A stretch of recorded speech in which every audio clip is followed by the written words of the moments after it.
비가 하늘을 버린 날은 장준호. 소년이 길을 걸어가고 있다. 길 한쪽으로는 콜타르가 발라진 검은색의 판자로 된 담장이 길게 둘러져 있다.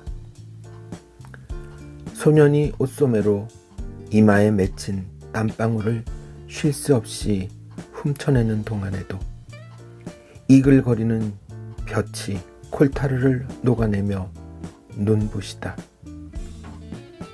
검은 물이 소리 없이 판자 위를 흘러내린다. 얼마쯤 걸었을까? 누군가 자신의 뒤를 쫓기라도 하듯 소년이 연신 뒤를 돌아본다. 걸음이 빨라졌다. 검은 판자에서 콜타르 냄새가 가시지 않는다. 소년이 코를 찡긋거리더니 한쪽 손가락을 코에 대고 능숙한 솜씨로 코 안에 이물질을 뱉어내고는 무심하게 옷소매로 닦는다.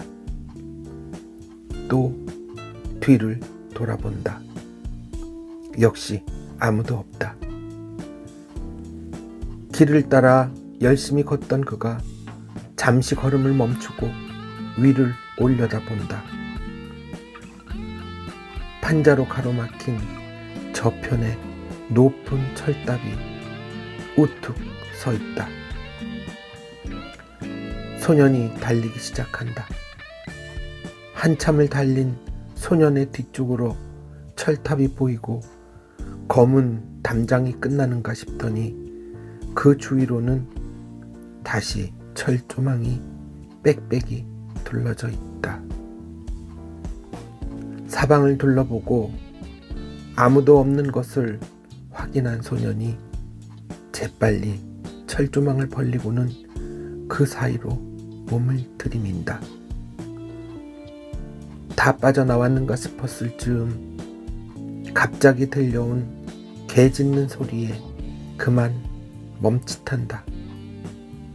날카로운 철조망에 그어져 배어나온 핏물을 천연덕스럽게 핥아내고는 철탑 쪽으로 내달린다. 철탑 아래에 선 소년의 키가 너무 작아 보인다. 철탑 꼭대기가 햇빛에 가물거린다. 한참을 올려보던 소년은 결심한 듯 거침없이 하나 둘 철탑의 빈 공간을 잡고 올라가기 시작한다. 까마득히 멀리 있는 철탑 꼭대기로 손을 뻗으며 위태롭게 한 발 한 발 옮기고 있다. 내 친구 38번지 소년이 사라졌다. 이 새벽에 어느 곳에서도 그의 흔적을 찾을 수 없다. 온 동네를 샅샅이 찾아다니고 책상 서랍, 다락방까지도 뒤져보았지만 허사였다. 마음 내키면 난 떠날 겁니다. 아주 편안하게 내가 하고 싶은 것 하면서 살아야죠. 둘이 마주 앉으면 그는 언제나 그렇게 말했다. 항상 입버릇처럼 하던 말, 그가 며칠째 집에 들어오지 않았다는, 그가 어디에 있는지를 내게 묻는 전화를 받은 방금 전까지도 난 그 말을 그냥 받아 넘겼었다. 늘 그랬듯이. 그러고 보니 그날 새벽까지도 평온하게 잔을 기울이던 그의 태도가 조금은 이상했다는 생각이 들기도 한다. 평소에는 하지 않던 말, 여느 날과 분위기가 사뭇 달랐었다는 것을 감지했어야 했다. 박 교수님, 난 요즘 운명이라는 말에 관심이 많습니다. 운명이요? 갑자기 왜? 어느 정도 술이 취하자 그의 입에서 나온 말이다. 저보다 잘 아시겠지만 4번 염색체에 있는 유전자 안에서 하나의 단어가 반복적으로 나타나 그것이 39번 이상 반복되면 중년에 접어들면서 서서히 균형을 잃기 시작해 점차적으로 자신을 다스리지 못하게 된다는 기사를 얼마 전에 읽었습니다. 그리 되는 것이 운명이라는데 두렵더라고요. 그거야 그렇지만 지금 말씀하시는 것은 유전적인 결함 때문에 나타나는 것인데 무슨 걱정입니까? 나이가 든 다음이라면 몰라도. 하기야 아직 치매에 대한 얘기를 할 나이는 아니니까요. 짧게 지나치는 말로 던지고는 곧 다른 화제로 돌린 탓에 그의 말뜻을 되새길 여유가 없었다. 바보같이. 난 그저 그가 우울한 기분을 느낀다든가 비가 오면 술을 마시고 싶어진다든가 하는 심리 상태에서 말할 수 있는, 소위 말하는 예민한 남성들의 생리 중 보이는 단순한 심경의 변화를 괜히 그런 식으로 말하는 것이라고 생각했었다. 왜 그런 말을 하는지 물었어야 했다. 사흘이 지났지만 그에게서는 아무런 연락도 없다. 그의 행적을 알 수 있는 이들에게 물어보았지만 마지막에 그의 얼굴을 본 사람은 역시 나뿐이었다. 경찰에 신고를 하는 게 좋지 않을까요? 이성을 찾은 부인의 목소리다. 제 생각엔 글쎄요, 곧 무슨 연락이 오리라고 생각합니다만 그에게서 연락이 오기를 기다리기로 했다. 해가 뜨려면 아직 조금 더 있어야 하는가 보다. 버스가 읍내 쪽으로 가는 것을 마다하고 좁은 길로 들어선 모퉁이에 발전소 방향을 표시하는 팻말이 눈에 들어온다. 여기저기에 붙어있는 안내 표지판은 초행인 사람들에겐 아무런 도움이 되지 않을 정도로 적당히 붙여놓아 어디가 어디인지 알 수가 없다. 버스가 거침없이 달렸다. 물론 자동차 길이니까 라고는 생각했지만 막상 좁은 길로 들어서니 그야말로 차 한 대 정도나 간신히 다닐 수 있는 형편없는 도로가 제멋대로 나있다. 그런 길을 이리도 무섭게 달리다니. 옆자리에 앉은 아주머니의 말로는 엄청나게 많은 양의 차들이 이곳으로 달리고 있다고 했다. 고개를 끄덕였지만 사실 그 말이 그다지 믿기지는 않는다. 설마 그도 그럴 것이 중형차라도 지나갈 양이면 맞은편 차선에 서 있는 차와 부딪히지 않으려고 갖은 애를 쓰며 지나쳐서는 안도의 숨을 크게 쉬어야 할 상황이 계속되고 있기 때문이다. 지금도 버스의 뒤편에서는 흰색 승용차가 헤드라이트를 번쩍이며 길을 재촉하고 있다. 소음 때문에 양미간이 저절로 찌푸려지지만 다른 사람들은 그것을 못 느끼는지 아니면 알고 있으면서도 참고 있는 것인지 미동도 하지 않은 채 고요하다. 갑자기 침묵을 깨는 원색적인 말이 귀청을 때렸다. 당황스럽다. 저 잡것이 나더러 어쩌란 거요. 왜 연병을 햇도라이트는 자꾸 쫓아대, 씨발 새끼. 참기에 지친 버스 운전수가 창을 열어 고개를 내밀고는 한바탕 욕을 퍼부어댄다. 야, 이 개새끼야, 너만 급하냐? 개 족같이 뒤에서 껄떡대지 말고 좀 기다려라잉. 말이 채 끝나기도 전에 흰색 승용차에서 중년 남자가 뛰쳐나왔다. 뭐요? 이 잡놈이 너 시방 뭐라 했냐? 아이고매 사람 환장하겠네요. 시퍼렇게 젊은 놈이 지 애비 같은 사람한테 말하는 뽐때 좀 보소이. 대명천지에 이런 말 다 듣고 이런 싸가지 없는 놈. 늑수고래한 사내가 입에 거품을 물며 버스 운전수의 팔을 낚아챘다. 아이고 그랑께 내가 뭐라 했소. 순간적으로 덤벼드는 남자의 기세에 꺾였는지 버스 운전수가 꼬리를 내리며 한결 고분고분해진다. 아이야, 너 지금 그걸 말이라고 하고 자빠졌냐?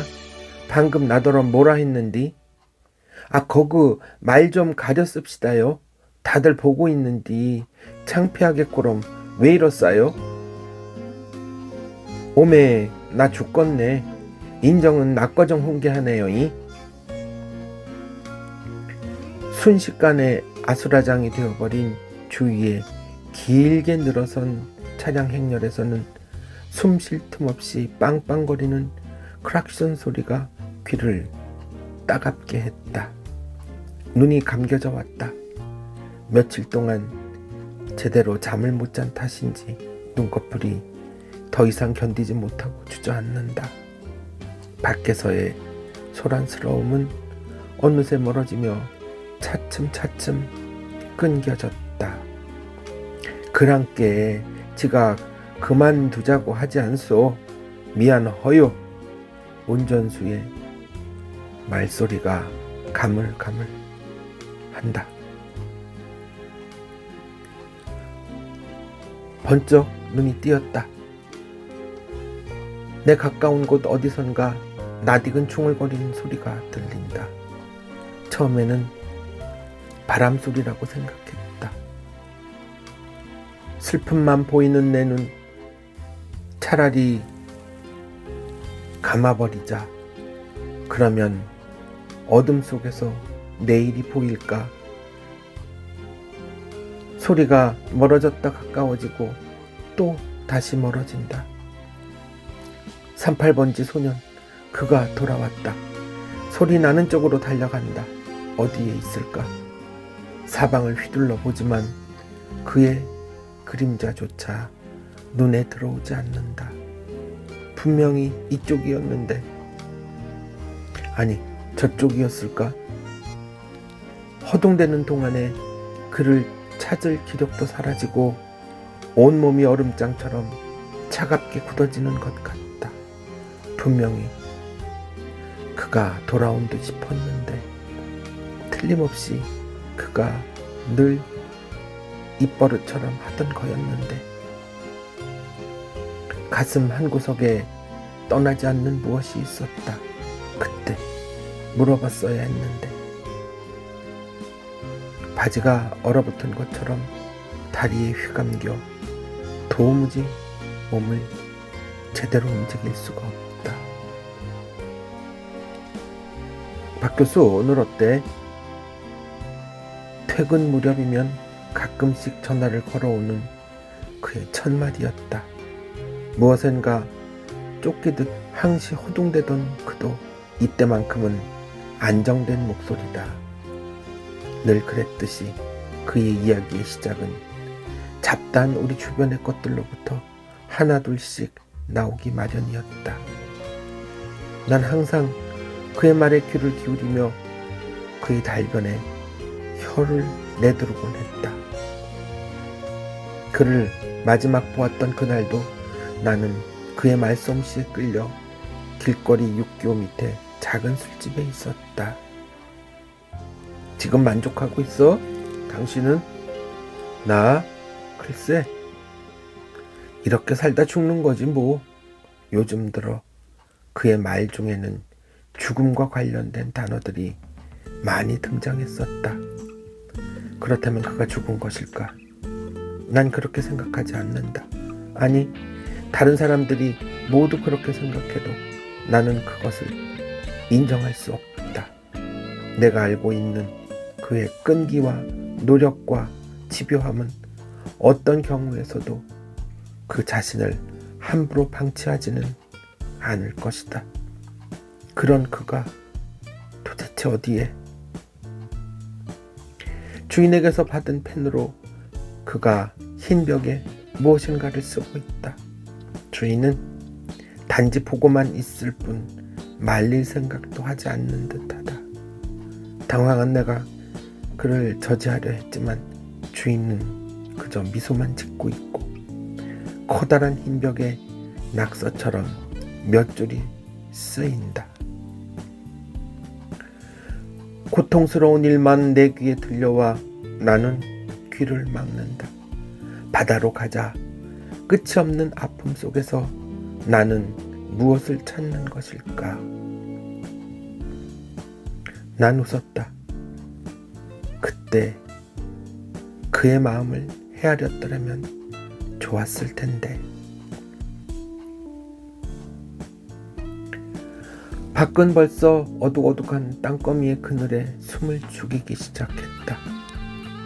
나뭇가지가 바람에 흔들리며 잎이 팔랑이더니 바람 따라 동그랗게 원을 그리며 날아간다.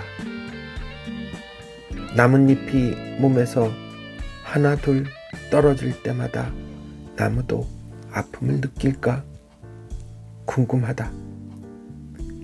요즘의 과학기술은 식물도 나름대로의 감각을 가지고 있다는 사실을 밝혀냈지만 그것을 이해하기란 그리 쉬운 일만은 아니었다.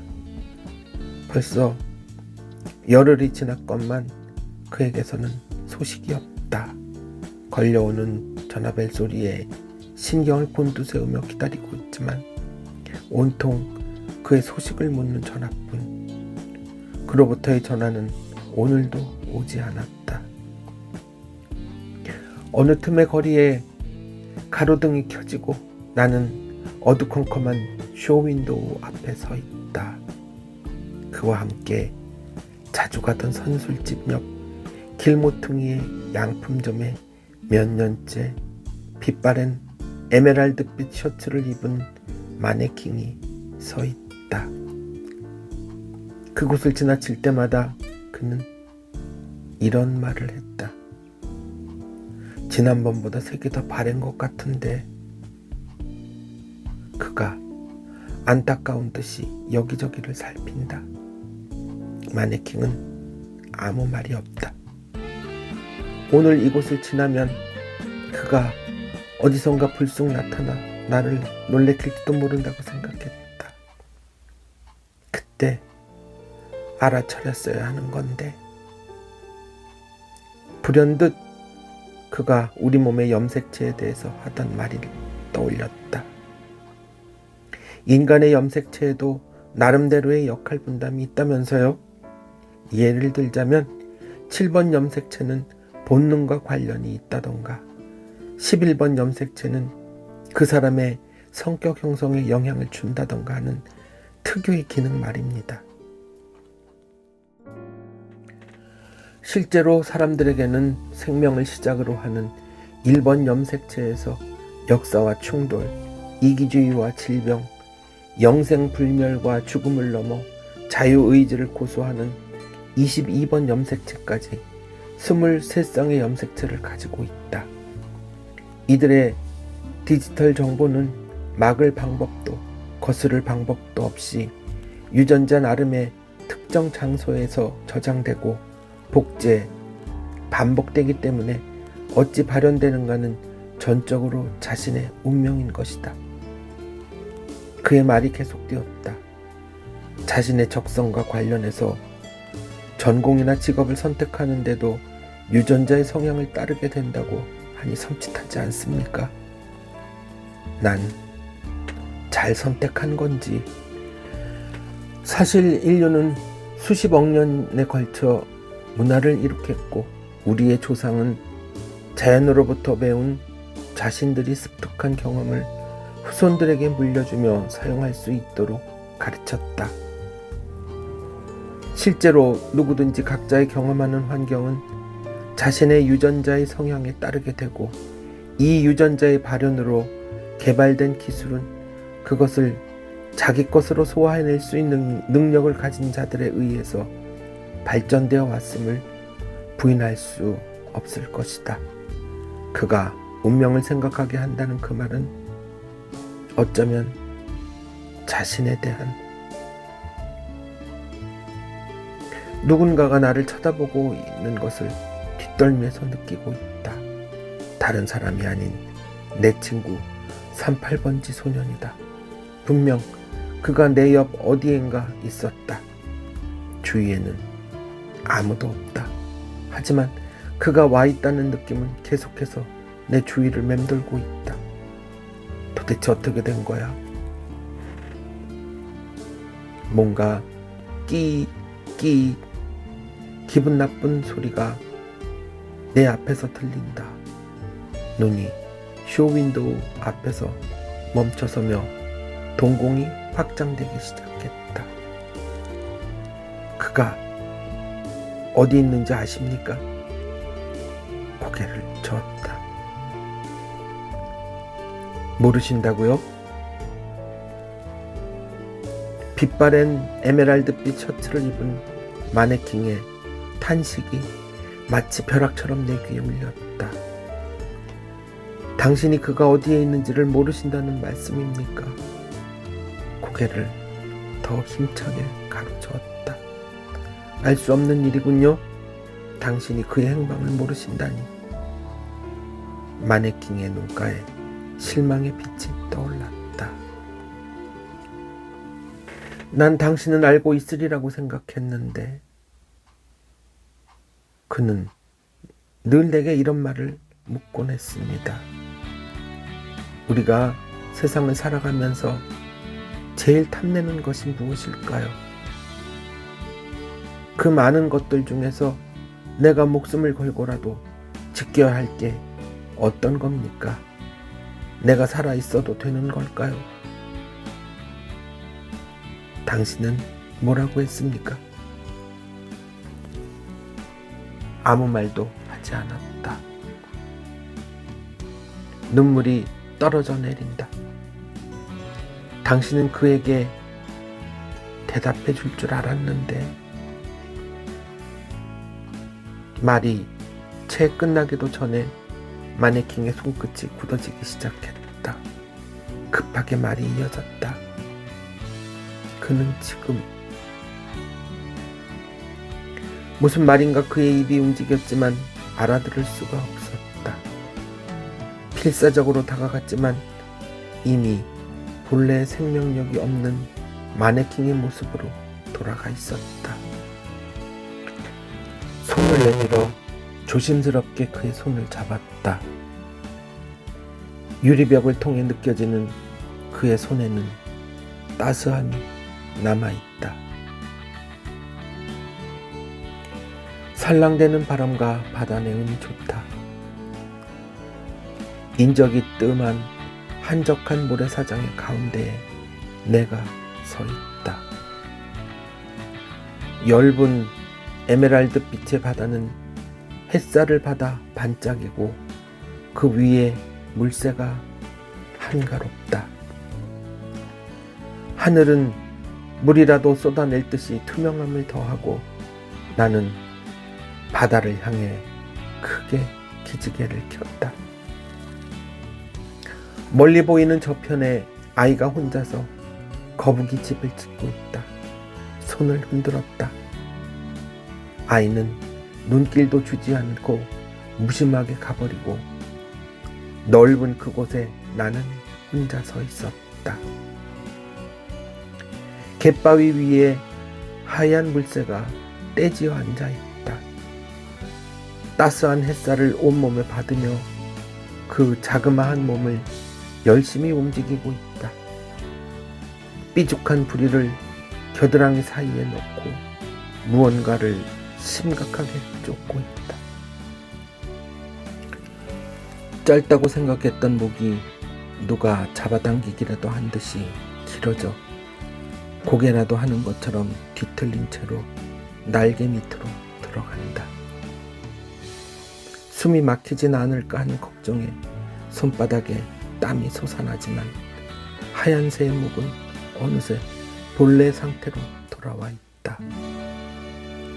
꾸벅꾸벅 졸고 있던 하얀 새가 또 다시 다른 한쪽의 날개 밑으로 고개를 넣었다. 그 사이에 시간을 벌어 살금살금 다가가지만 이내 다른 곳으로 내려앉아 무엇인가 열심히 바닥을 쪼아댄다. 손에 잡힐 것 같아 고양이 발이 되어 한 발 한 발 내디뎌 보지만 하얀 새는 곧 알아차리고 날개짓하며 바다를 향해 날아가 버린다. 하얀 새들이 모두 사라졌다. 나는 또 다시 혼자였다. 모래바람이 거세게 불어 머리카락이 마구 흩어졌다. 푸르던 하늘에 구름이 모여들어 순식간에 사방천지가 어두워진다. 빗방울이 툭툭 떨어졌다. 몸을 피할 곳이 없다. 하얀 새들이 앉아있던 갯바위 옆으로 피해보지만 떨어지는 빗방울을 막을 재간이 없다. 몸을 최대한으로 구부려 바위 틈으로 숨어 들어갔다. 무엇인가 하얀 물체가 눈에 들어왔다. 함께 떠나지 못한 하얀 새가 겁에 질린 듯 날개를 접어 어디엔가 몸을 숨기려고 파닥인다. 나는 역시 혼자가 아니었다. 빗물이 볼 위를 흘러내린다. 따스함을 느꼈다. 두려움에 떨고 있는 하얀 새를 가슴에 품어본다. 심장에 고동을 느꼈을까? 그의 떨림이 조금씩 가라앉는 것 같다. 손바닥 위에 하얀 새를 올려놓았다. 움츠러들었던 날개가 활짝 펴지며 그가 기지개를 켠다. 나도 함께 크게 숨을 들이쉬며 팔을 뻗었다. 눈이 감긴다. 평화로웠다. 갑자기 검은 그림자로 주위가 뒤덮이면서 손이 허전하다. 하얀 솜털이 바람에 흩어져 내린다. 날카로운 발톱 사이에서 구원의 몸부림을 치는 하얀 새가 점점 멀어져 가고 있다. 손을 힘껏 뻗어 잡으려 했지만 닿지 않는다. 그의 애원의 몸짓이 눈물에 어른거린다. 그이한테선 아직 소식이 없나요, 박 교수님? 무슨 연락이 없습니까? 어찌 된 겁니까? 뭔가 일이 단단히 잘못된 것 아닐까요? 응답기가 애처롭다. 그때 물었어야 했다. 바보같이. 피로가 물밀듯이 밀려온다. TV에 전원을 켰다. 열려있던 동공에 빛이 들어와 눈이 시리다. 마감 뉴스 중인 아나운서의 목소리가 가라앉아 있다. 지금 세계의 경제가 시시각각으로 나빠지고 있다는 연구 발표가 사회의 안정에 찬물을 끼얹고 있습니다. 연구 결과에 따르면 채널을 돌렸다. 카메라가 화면 가득히 거리의 풍경을 클로즈업하고 있다. 어디엔가 다녀오는 듯한 피곤한 가족의 모습이 보인다. 즐거워야 할 표정들은 간데없고 남자는 금방이라도 울음을 터뜨릴 것 같은 어린아이의 손목을 잡아 끌고 있는 여자의 환한 얼굴 뒤에서 어쩔 줄 몰라 하고 있다. 또 채널을 돌렸다. 의사인 듯한 사람이 열심히 그림을 그리며 설명하고 있다. 기억력 감퇴로 고민하십니까? 리포산으로 기억을 회복시킬 수 있습니다. 인간을 비롯한 생물체는 나이가 들면서 기억력 감퇴의 징후를 보이고 평생 뇌 조직이 유리기의 공격을 받습니다. 가장 위험한 것은 뇌에 갑작스런 산소가 밀려 들어갈 때이죠. 이런 경우는 뇌세포가 무방비 상태가 되어 상처를 입거나 죽게 됩니다. 하지만 리포사는 뇌에서 메시지 전달을 통제하는 신경세포막의 특별한 기능을 회복시킴으로써 손상을 예방하고 기억력을 강화시켜줍니다.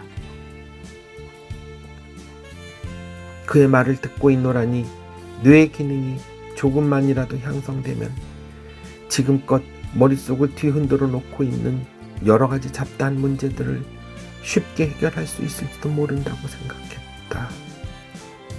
마음이 급하다.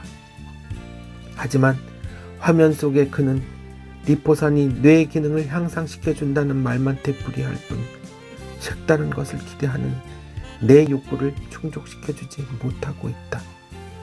짜증나기 시작했다. 방청객이 손을 든다. 기다렸다는 듯한 그의 얼굴에 뭔가 특별한 것을 말해줄 것 같은 분위기가 엿보인다.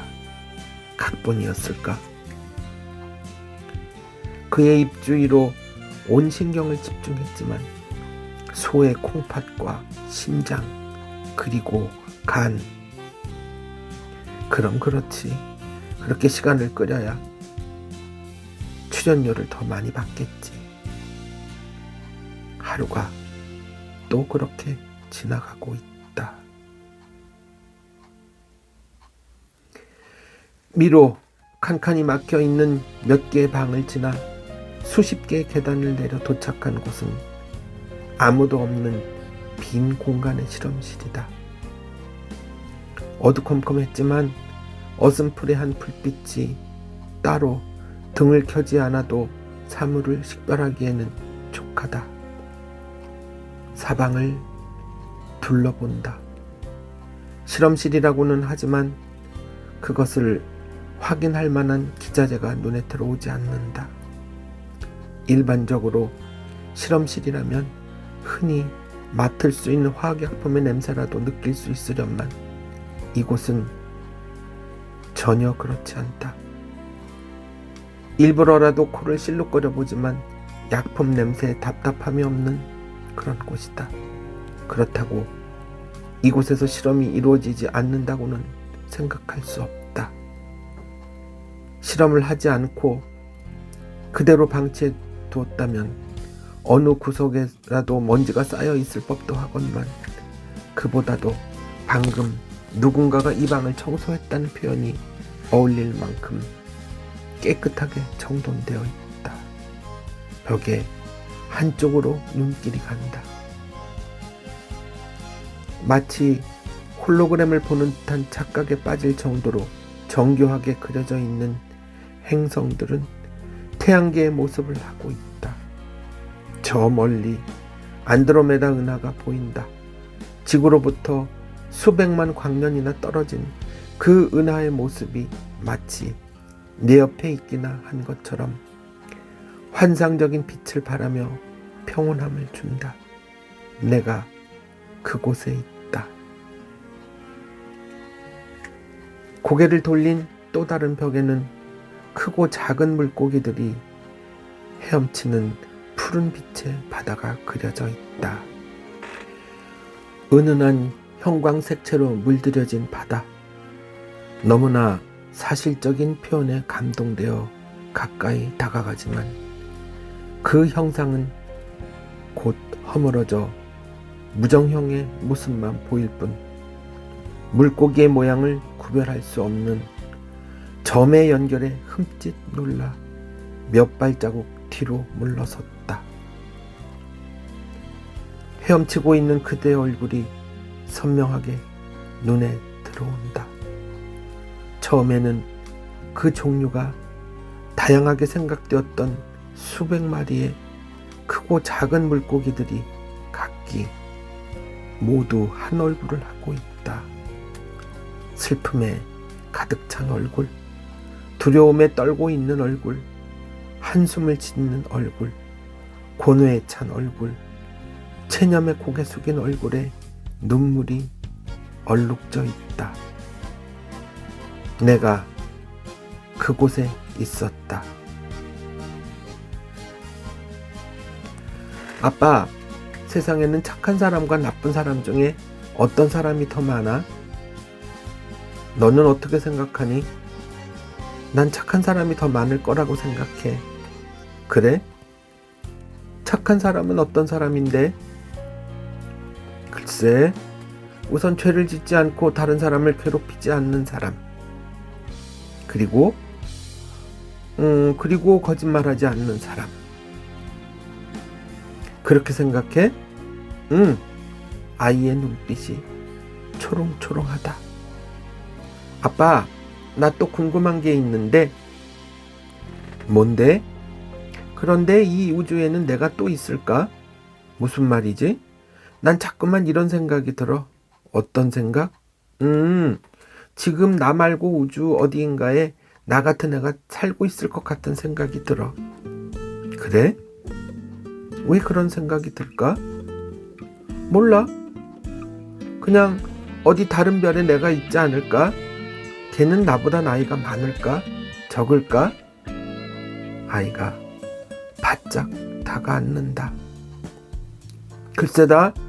아마도 갓난아기일 수도 있고 아니면 할아버지일 수도 있겠지. 아이의 얼굴에 실망의 빛이 역력하다. 아무것도 말해줄 수 없었다.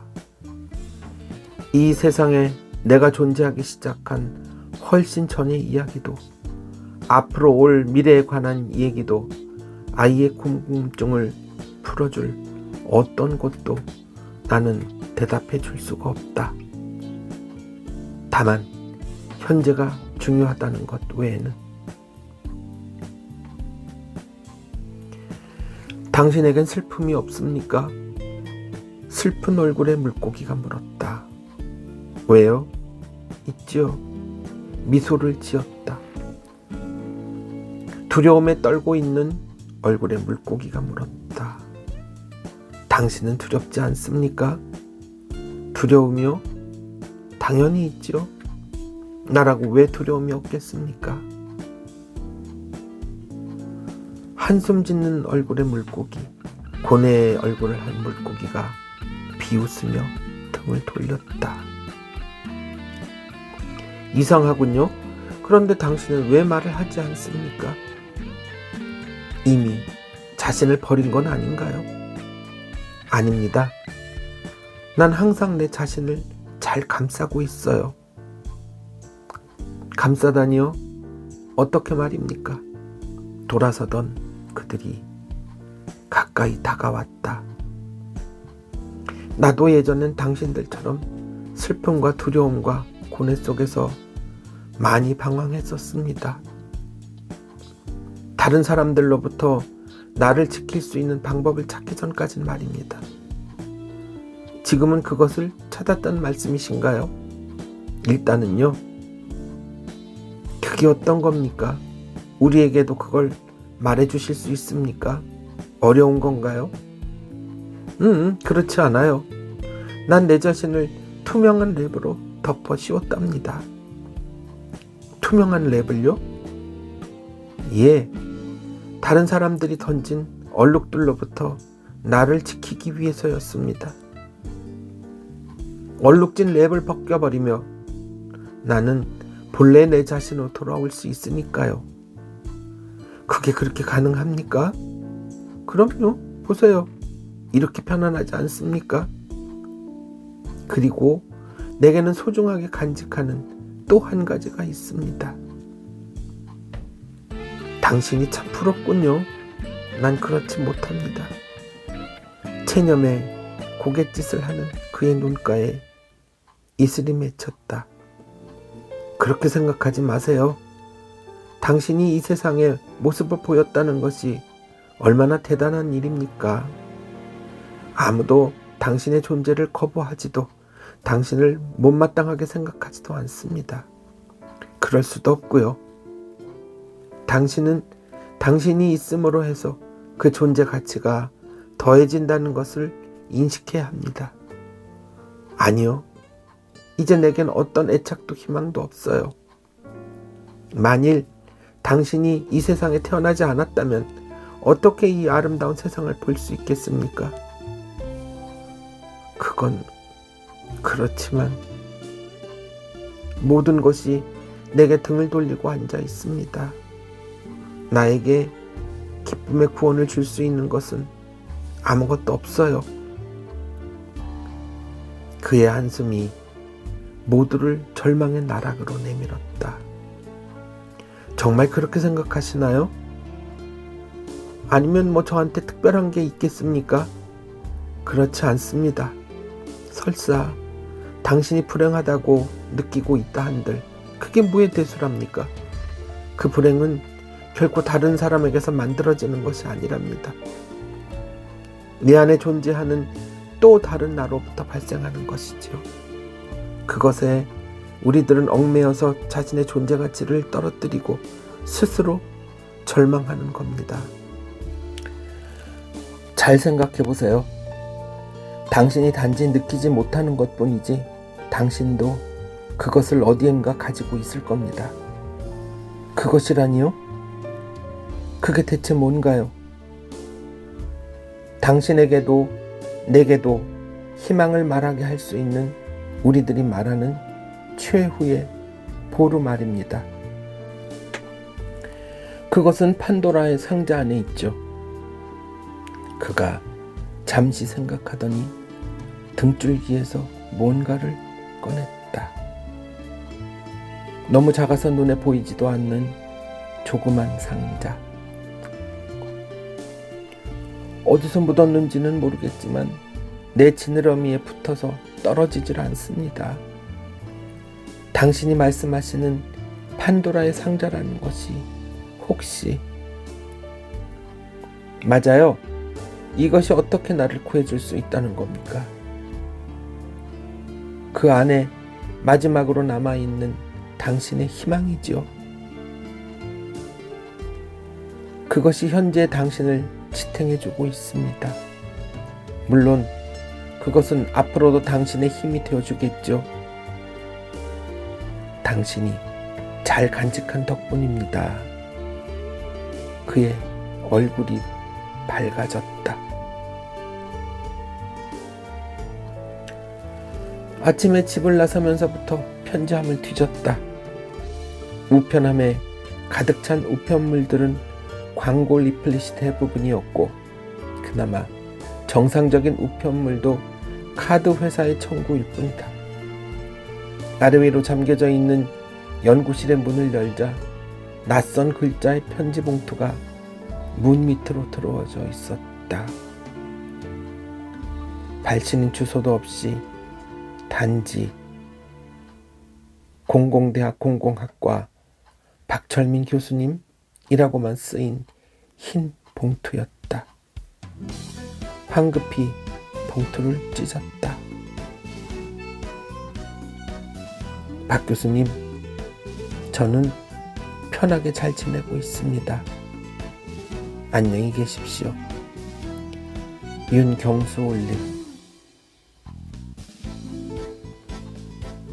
몇 주일째 소식이 없던 그로부터 온 두 줄의 편지였다. 한숨이 나온다. 그의 근황을 모른 채 안절부절 못하던 그동안에 질식할 것만 같던 상황에서 가까스로 얻은 안도감의 숨돌림이었지만 한편으로는 지금 그가 어디에 있는지를 확인할 수 없다는 불안의 하소연이기도 했다. 겉봉투에 찍혀있는 도장은 2002년 10월 15일로 되어 있었지만 장소가 분명하지 않다. 일부러 그런 것은 아니련만 힘주어 도장을 찍었는지 움푹 패어 대라고 쓰인 첫 번째 글자 외에는 희미한 채로 잘 보이지 않는다. 서랍 속에 돋보기를 꺼내들어 혹시나 하는 마음으로 살폈지만 알 수가 없다. 햇빛에 투영을 해보아도 짐작이 가지 않는다. 우체국에 가면 알 수 있을지도 모른다는 생각에 달려갔다. 우체국 직원이 고개를 갸웃한다. 글쎄요, 소인이 15일인데 오늘 받으셨다는 건 좀 이해가 안 됩니다. 우리나라 어느 곳이든 일주일 정도면 모두 배달되는데 말입니다. 벌써 보름이나 늦어진 것 아닙니까? 알 수 없는 일이네요. 저희 쪽에서의 문제가 아니라면 우체국이 없는 곳에서 정기 여객선을 통해 우편 배달물이 시작되는 지역에서 보냈던가. 그래도 열흘이면 올 텐데. 말끝을 흐린다.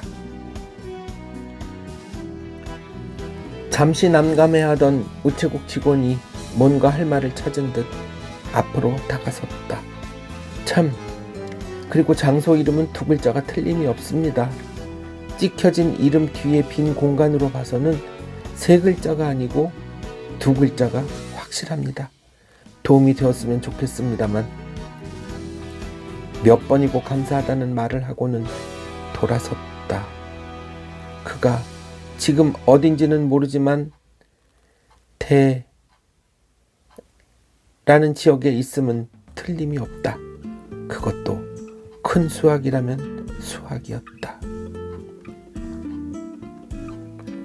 저도 오늘 편지를 받았어요.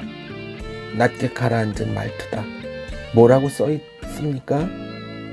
그냥 잘 있다고 한 줄 써있던데요. 조금도 동요되지 않는 분위기였다. 그렇습니까? 다음에 뭔가를 말해야 할 텐데 입이 떨어지지 않는다. 침묵이 흘렀다. 뭐든지 말해야 하는데 무슨 말을 해야 할까? 머릿속이 자꾸만 하얗게 변해가고 있다. 그래도 잘 있다는 소식이라도 들었으니 다행이지요. 이에 또 말이 끊긴다. 제가 그 친구 있는 곳을 한번 수소문해 보겠습니다. 너무 걱정하지 마십시오. 박 교수님은 그이가 어디 있는지 아시나 보죠? 생기가 돈다. 아닙니다. 그런 말은 전혀 없었습니다. 발신인 표시도 없고요. 그치만 단지 도장에 찍힌 글자를 보고 생각은 하고 있습니다만 그것도 확실치가 않아서 말끝을 흐렸다. 도장이요? 예, 우표에 도장을 찍지 않습니까?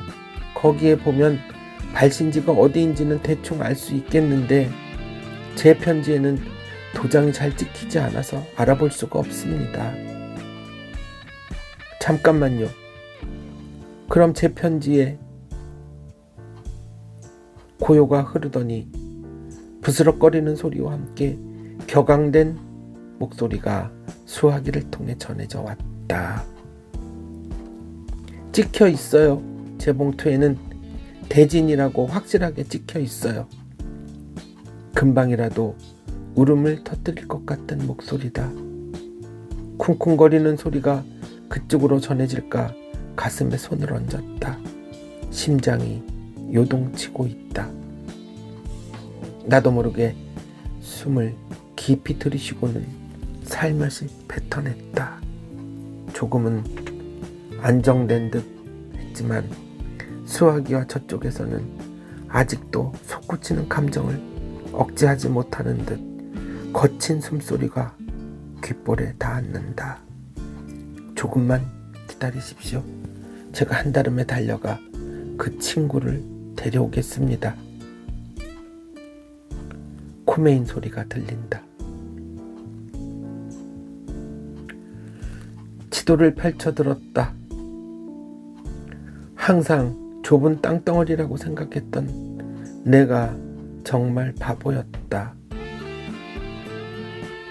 9만 제곱킬로미터의 넓은 땅, 어디에서 대진이란 곳을 찾을지 막막하다. 컴퓨터 앞에 앉았다.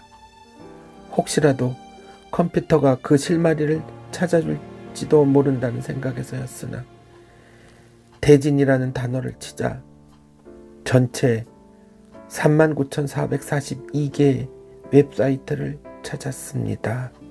라는 메시지에 기가 꺾이고 말았다. 여기서 그만둘 수는 없다. 몇 시간을 컴퓨터 앞에 앉아 있었지만 참담하게도 그 많은 웹사이트 중에서 내가 원하는 대진이라는 것은 목이 눈물만큼의 정보도 얻을 수 없었다. 낙담이란 것이 이런 거였군. 혼잣말이 저절로 튀어나왔다. 갑자기 시장기가 느껴진다. 생각해보니 아침에 전화통화 뒤에는 아무것도 먹지 않은 채 컴퓨터 앞에만 앉아있은 꼴이었다.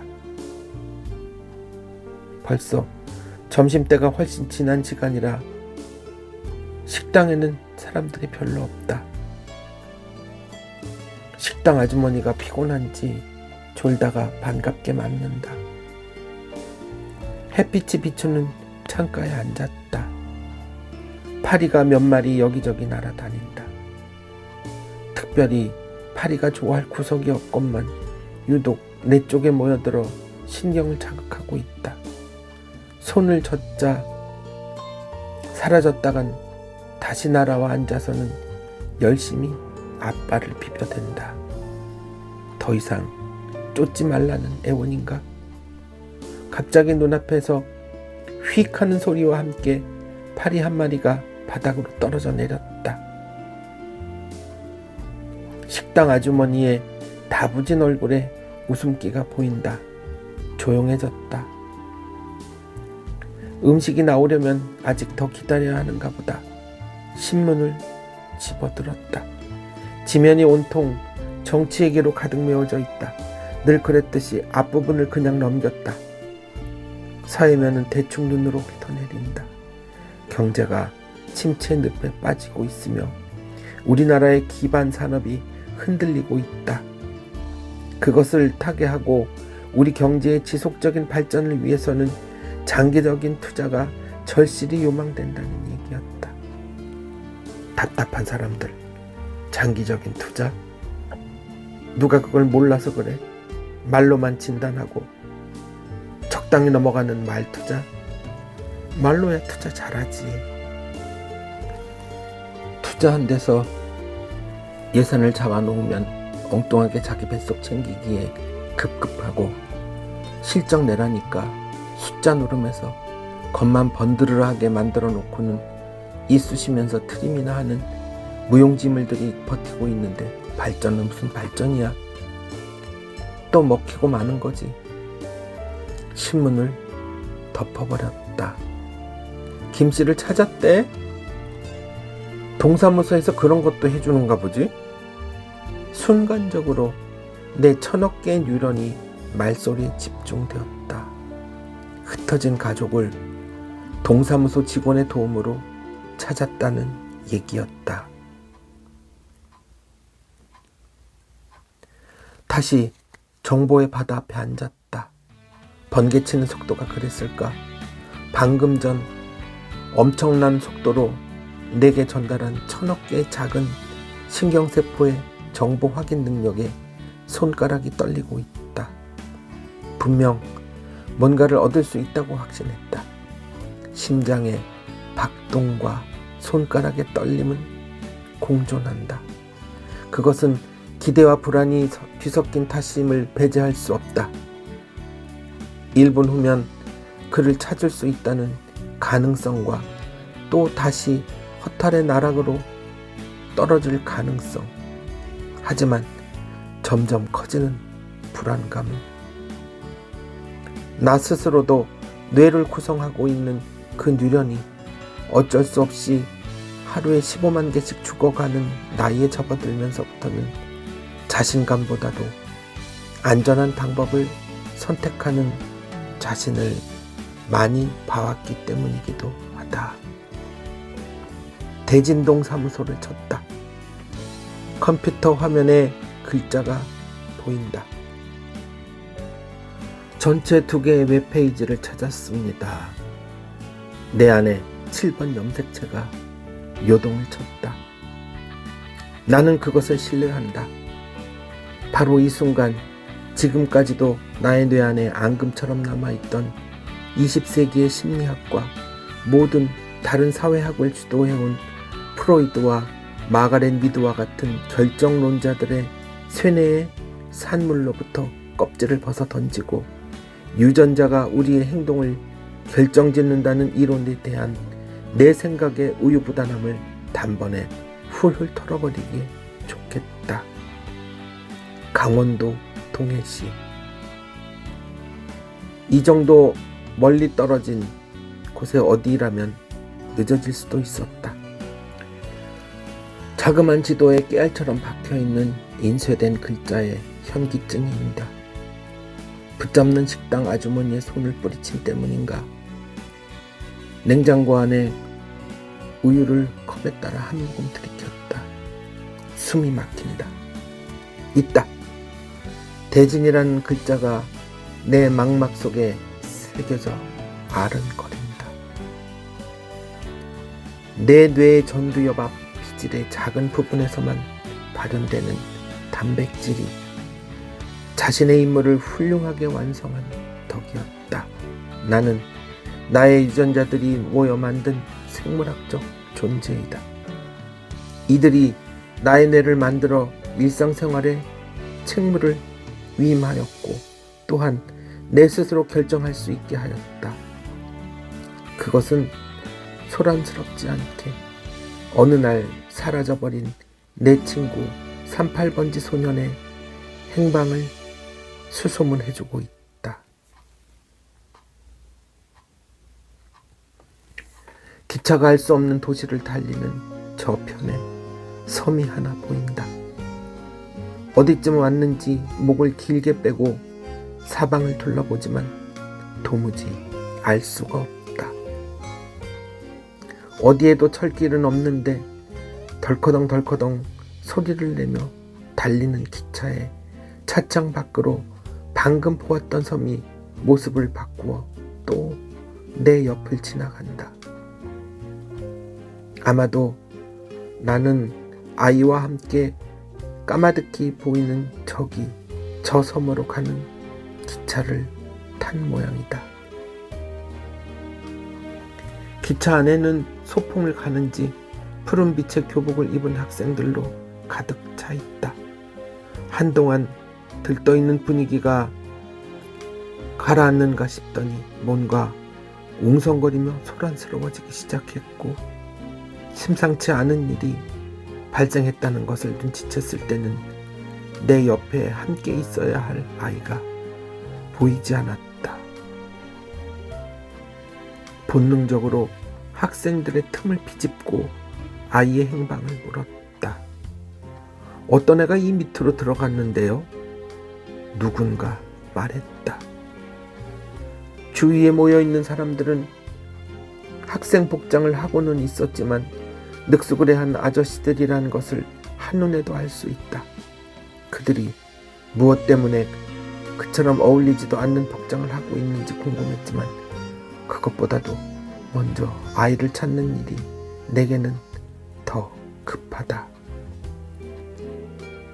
그의 발을 밀치고는 안을 들여다보았다. 젖은 모래 속에서 아이의 움직임이 보인다.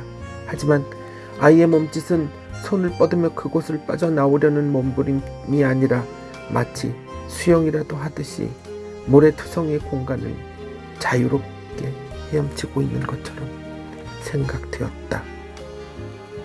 손을 뻗어 아이의 손을 잡으려 했지만 달리고 있는 기차의 속도에 모래의 움직임이 달라져 아이의 손을 제대로 잡을 수 없다. 순간 소용돌이 속으로 아이가 빨려들었다. 가슴이 철렁 내려앉는다. 이런 상황이 되면 이제는 아이를 구해낼 수조차도 없다. 어찌할 바를 몰라 허둥거리는 동안에 아이의 모습은 눈앞에서 사라지고 흔적조차 남지 않는다. 얼마의 시간이 흘렀을까? 모래의 유동이 잠시 멈추는 듯 하더니 아이가 마치 물속의 잠수를 끝내듯이 모래 위로 숨을 토해내며 모습을 드러냈다. 온통 땀에 젖어 있는 아이의 몸에는 신기하게도 한 티끌의 모래도 묻어 있지 않다. 아이는 어디에선가 콜라를 마시고 왔다고 했다. 끈적이는 땀을 씻으러 가야 한다며 아이가 문 앞에 선다. 전동문이 열리고 반사되어 들어오는 수면 위의 햇살이 눈이 부시다. 아이의 형상이 햇빛 속에서 가물거린다. 기차는 바다 위를 거침없이 달리고 있다. 정차를 알리는 기관사의 안내 방송에 서둘러 기차에서 내렸다. 곧 아이를 찾아 다음 기차를 타려고 생각했지만 역장의 말에 그만 넋을 놓은 채 주저앉고 말았다. 이제 기차는 다시 오지 않습니다. 손님께서 타신 열차가 마지막이었습니다.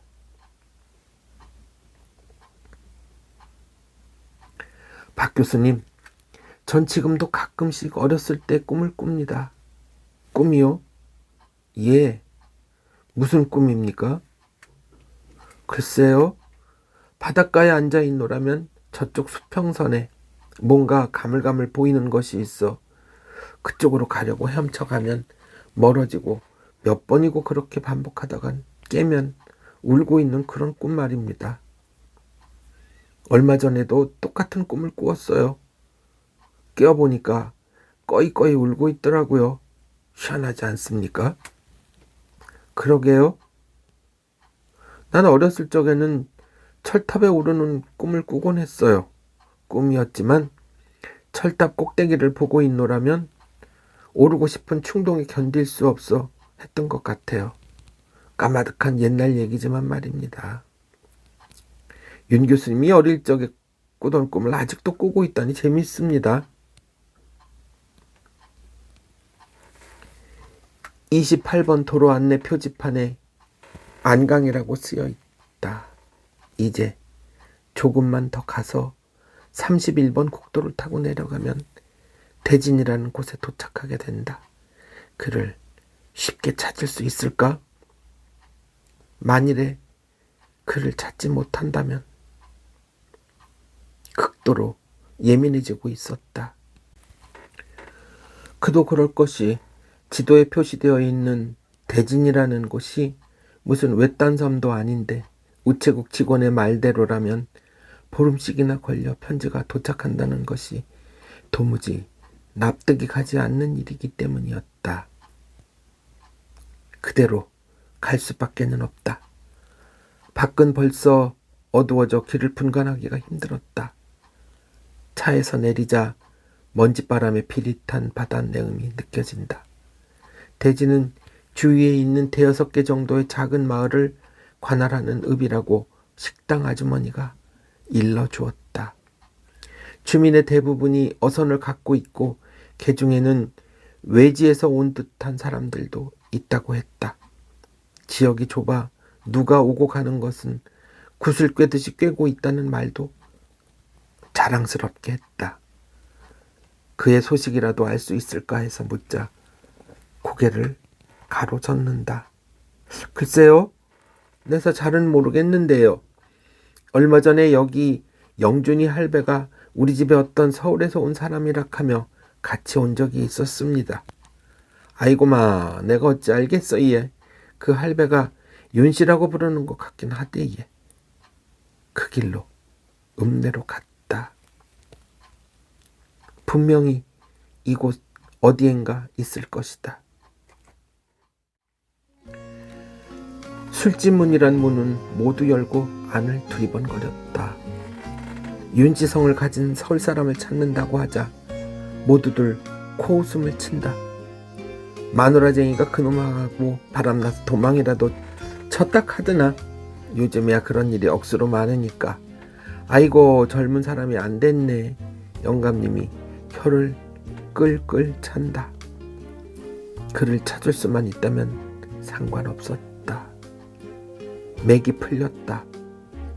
이 새벽에 어느 곳에서도 그의 모습을 찾을 수 없다. 눈물이 왈칵 쏟아진다. 찾을 수 있으리라 생각했는데 싸늘한 바닷바람에 바지가 감겨 걸을 수 없다. 고개를 들었다. 어렴풋이 밝아오는 어른거리는 하늘은 탄식하며 나를 노려보고 있다. 말을 잃어버린 물고기들이 나를 비웃고 있어요. 끝이 없는 설움이 전류가 전신을 흐르고 있다. 이제야 찾았다. 내 안에 모든 신경세포가 한 곳으로 집중되면서 문을 열어젖혔다.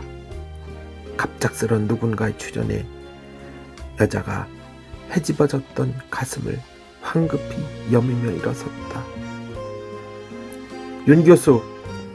남자는 들었는지 못 들었는지 전혀 미동도 하지 않고 있다.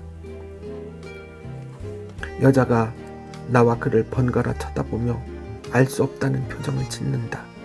보이소 아저씨, 누가 찾고 있어 얘. 맞지 못해 돌아보는 나는 털썩 주저앉고 말았다. 와 이리 소란스럽나. 근데 누가 내 꼴리던 차에 방해하고 지랄이가. 믿을 수 없었다. 더부룩한 머리에 시꺼먼 턱수염, 바닷바람에 그을렸는지 얼굴 한쪽이 완전히 그늘진 사내.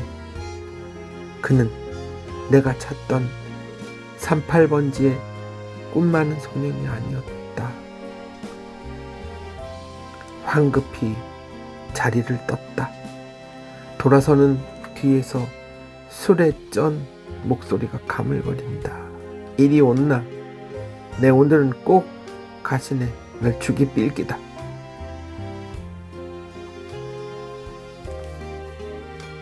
또 다시 쇼윈도우 앞에 섰다. 그 앞에서 나는 무엇인가 열심히 찾고 있다. 환하게 밝혀진 유리창 너머에는 선한 눈빛을 한 마네킹의 보랏빛 스웨터가 눈부시다. 그를 만났습니까? 아닙니다. 만나지 못했습니다. 만나지 못했다고 하셨습니까? 예. 그럴 리가요. 그는 분명히 당신이 생각했던 곳에 있었을 텐데요. 마네킹의 얼굴이 일그러졌다. 저도 그렇게 생각했었습니다. 저는 지금까지 그에 대한 모든 것들을 제가 갖고 있는 기억의 염색체에 저장하고 있었습니다. 그런데요, 당신이 만난 그 사람이 38번지 소년이 아니던가요? 고개를 젓다. 왜 부정하십니까?